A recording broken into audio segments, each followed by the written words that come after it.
Alright, yeah, back in the workshop. Gonna talk about some shit and have a tidy up at the same time because it needs doing. And then, yeah, if I've got time, I need to put another circuit together, so I'll do that as well. So, first off, I went to the barber's today. Look at this swanky shit. I've not let someone else cut my hair or beard in like 2 or 3 years. But yes, it's alright. It's got shape. So yeah, now the important stuff's out the way. Ordered some new bits. I got some more connectors, like big ones, because big connectors are good for connecting big things, clearly. That's rubbish. Why is that even on the side?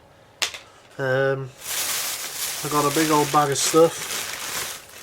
So I bought a load more 1/4-inch jack sockets from some Chinese factory. Not actually opened these yet, so I hope they're okay. I'm going to open them now. I got some. Basically, what I found I often do is order. The Chinese stuff's always really cheap, so yeah, I always end up ordering a load. But then I think, shit, I need some right now, so I'll order some from a UK supplier. So the last bunch of those that I got, which have vanished into the ether, were really good quality. So I wonder if these will be.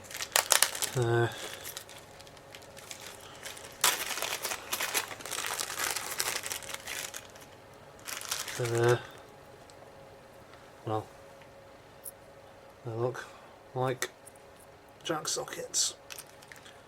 That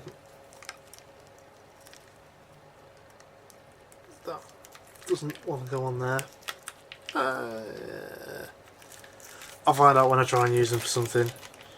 Like, they were dirt cheap.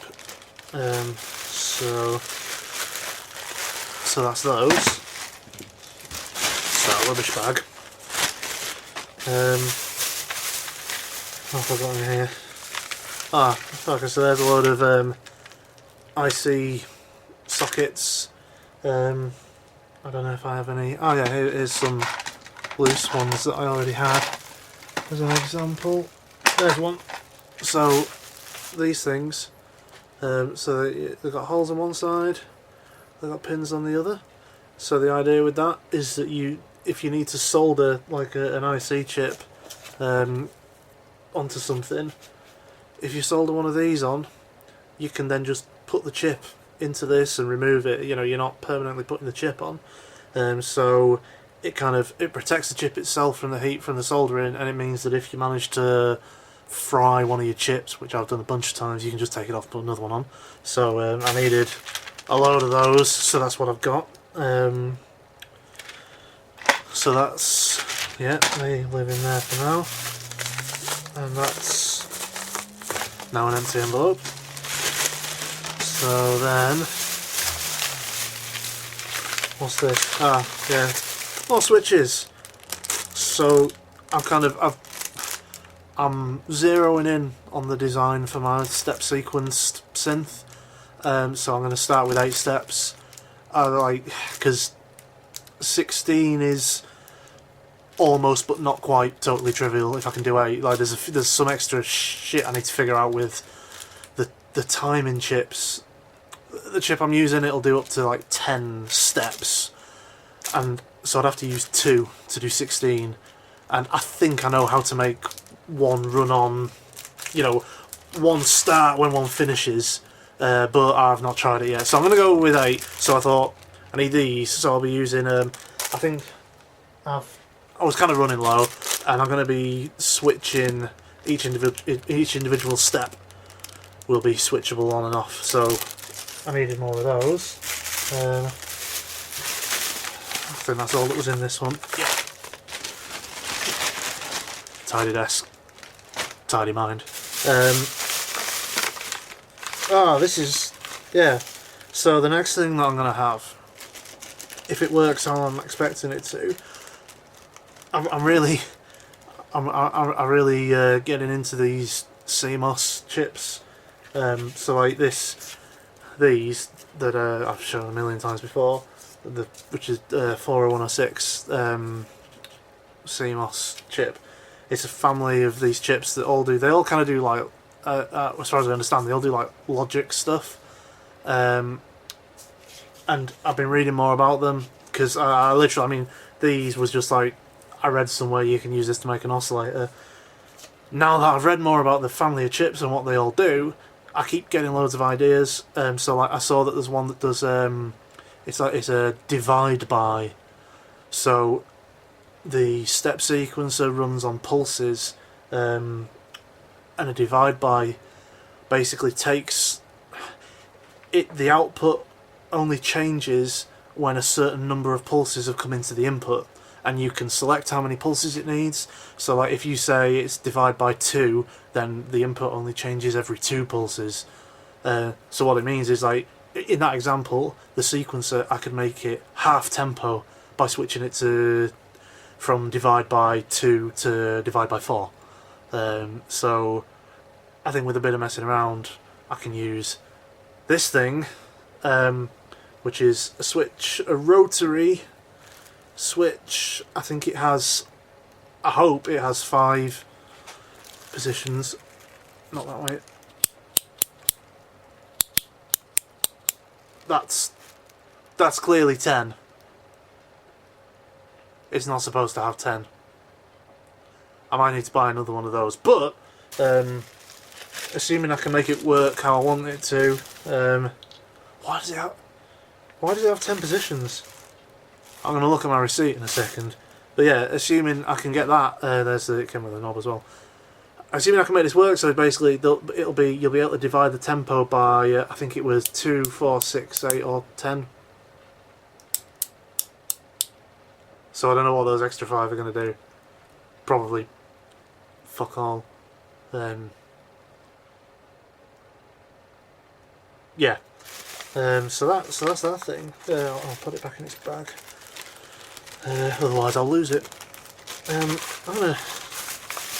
I'm gonna take a brief second to just cut the receipt out of this thing, and let's see what it says I bought. I have had this a bunch of times where I thought I'd ordered something and I'd actually ordered the wrong thing. There's a advert for where I bought it from.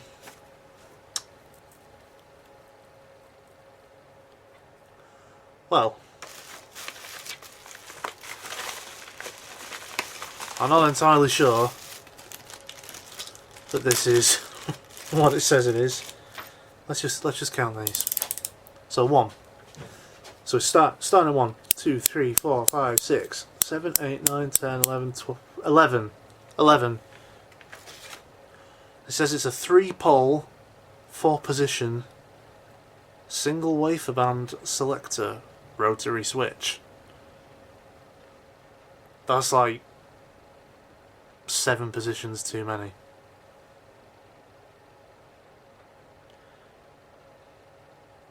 It says it's got 12 positions.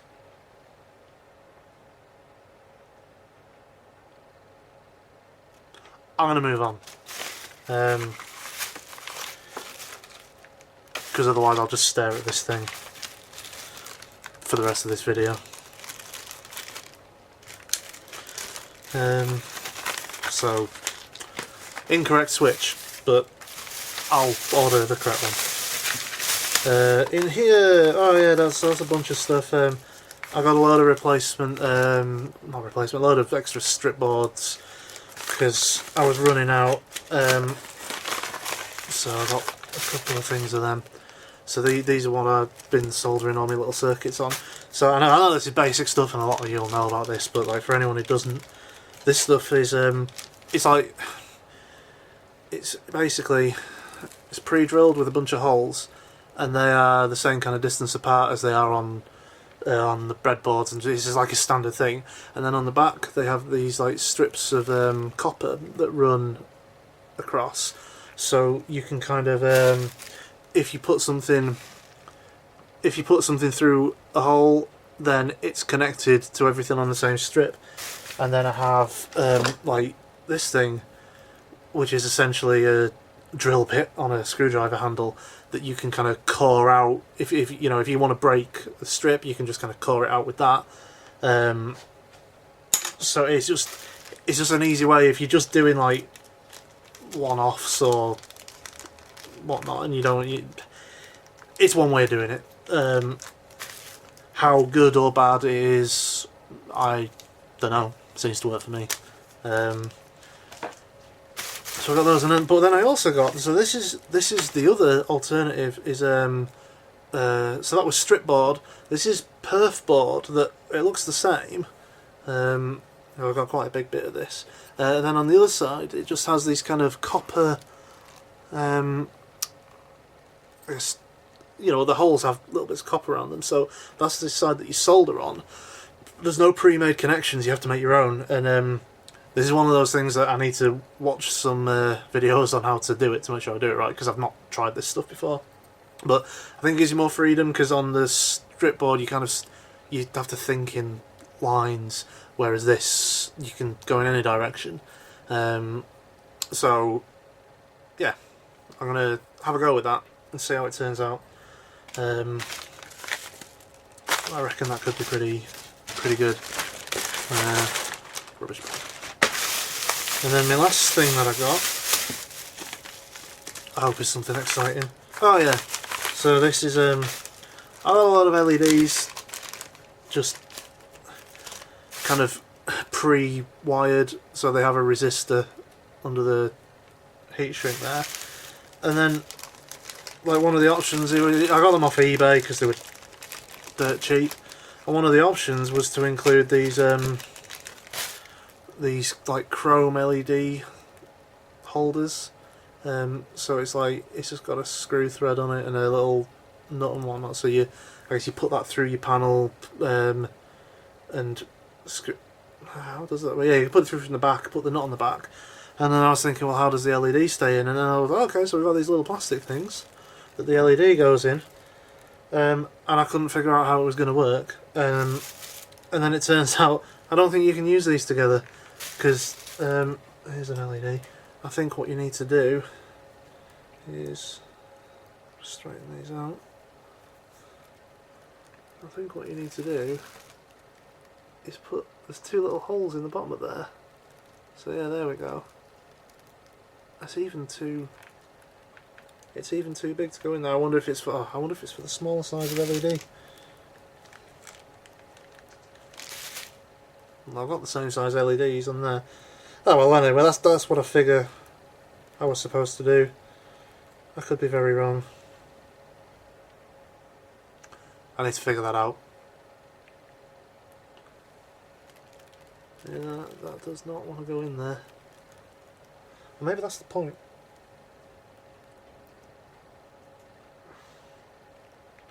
Oh yeah, actually that might work like that. I guess it looks pretty cool, kind of. I don't know if you can see that. The LED's just kind of stuck out the top. I've probably not got the bottom bit right, but so that they would be cool if it worked with the LEDs that I bought them with. But it's fine. So I'm now not sure what to use these for. What I might do is, if I make a thing tonight, I might use one of these on it, so I can see how it works. How many of these did I get? More than 8, I think. Yeah. So that'll be useful. Saves me wiring up some shit later. So yeah, that's all the stuff. That's all the stuff that's kind of turned up this week. I've sold another thing, which will help me pay for my crippling components addiction. So that's excellent. Excuse me 1 second. Well, I'll put the rubbish bag in a rubbish bag. So yeah, I was messing around with the Arduino the other day. I think my LCD screen is fucked, so I need to order another one of those. I can't get it to work. I have had it working in the past, but I don't know, I might have got damp or knocked or something. So I'm going to order another one of those. I managed to get my endless rotary encoders working, so these that I showed in a previous video with the turning and the clicking, turns out it's dead easy. There's just a library that you can use it'll track clockwise, anti-clockwise, button press and button hold, and then I also got the digital resistors working, so I set up like a simple little oscillator circuit with one of the digital resistors as the resistor, and yeah, I got it. You can change the rotary encoder; it changes the pitch of the oscillator, but there's only, I think there's 100 resistance values in one of those resistors, so you can hear the stepping, so it's not ideal. So I'm going to look at what alternative digital resistors are available, but they might be useful. So I guess I'd have to do something kind of neat, either a weird control method or something like that, and then you could maybe overlook the stepping of the pitch. But so I might try and put something together with those. So, and then I guess the last thing is I bought some boxes. I bought some of these storage boxes, so I can try and sort my shit out, because I've got shit everywhere. This has got water on it, because I walked through the rain, obviously.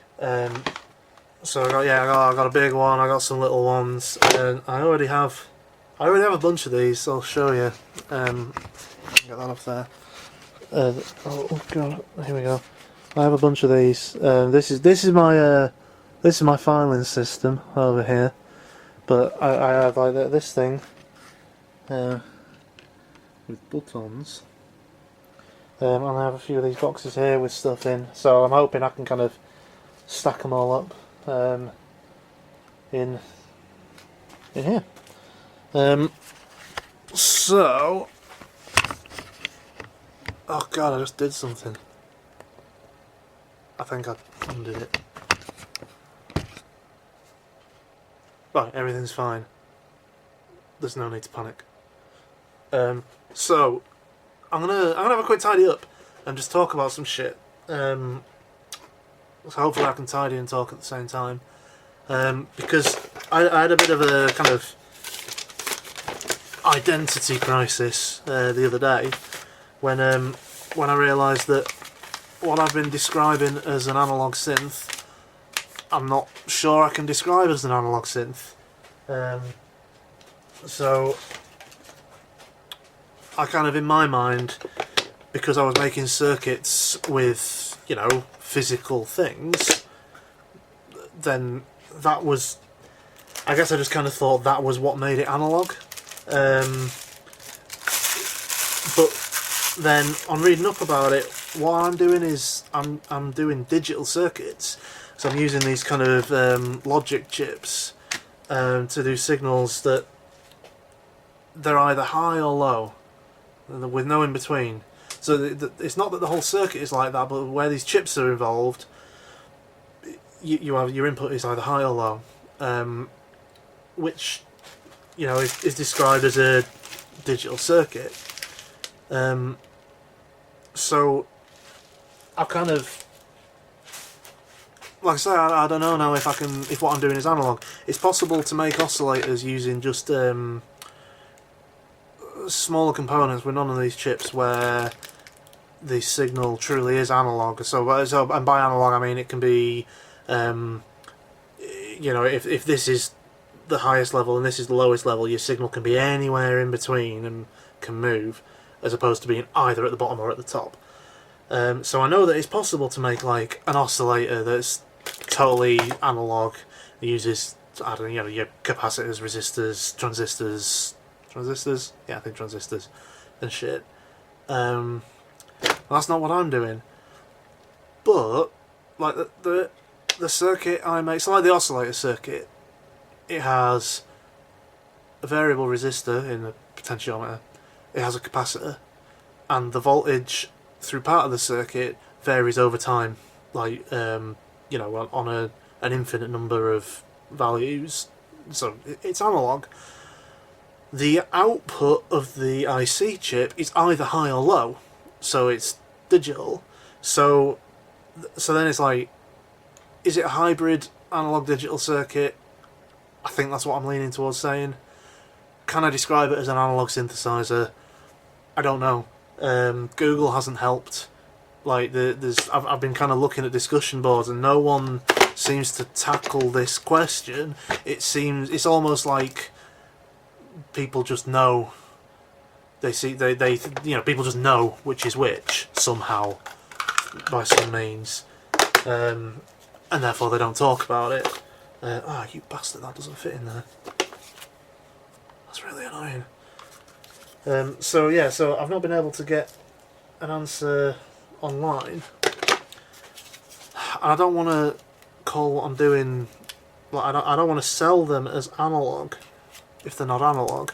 So I've changed the description of them to say CMOS synthesizers, because it's a fairly well-known thing. Using these CMOS chips to make synth circuits is fairly well established. So I figure I'll call it that, and that way I'm not lying about it. I'm calling it what it is, while I figure out what it is. So yeah, if you are watching this and you feel like you know the answer to this, then I'll be interested to hear what you have to say about it. Because the filter I've made is totally analog. But this step sequence synth is going to, I guess, be hybrid, because all the logic that makes the steps move on is coming from these digital chips. But then there's parts of it where the signal's infinitely variable. It's just confusing. It's just very confusing. You look online, like on eBay or on Etsy or other places where people sell, stuff that they've made, and people have described like stuff that using these CMOS chips as analog, but then the question is that because they are, because that's what it is, or is it because they don't know that it's not, or is it because they don't give a shit and I'm putting too much thought into it? Could be that last one. So that's been my little kind of my little mini freak out this week, actually. Worrying I'd been living a lie. So yeah, if you can help, if you want to discuss it, if you want to lay down the law and tell me how things are, then comment below and just tell me what you think. So yeah, right, okay, I'm gonna switch this off for a while I finish tidying up, and then I'll get on with making some stuff.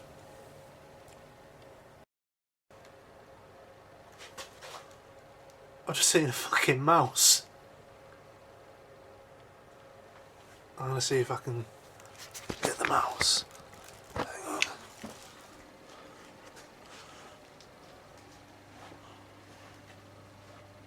Oh, no way. I think there's a mouse nest. Hang on.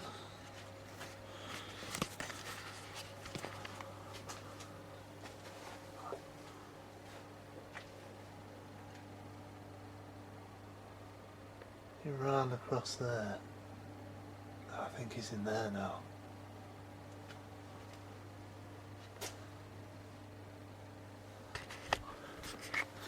Mascot. Mouse mascot. Mousecot.